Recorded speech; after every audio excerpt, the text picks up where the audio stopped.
ॐ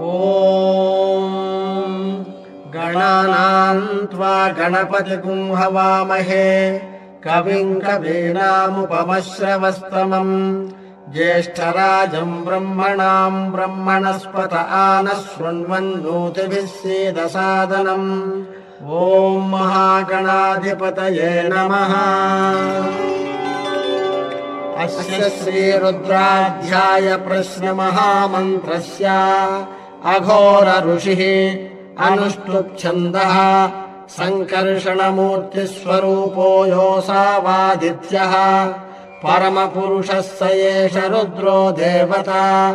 नमः शिवायेति बीजम् शिवतरायेति शक्तिः महादेवायेति कीलकम् श्रीसाम्ब सदाशिवप्रसाद सिद्ध्यर्थे जपे विनियोगः।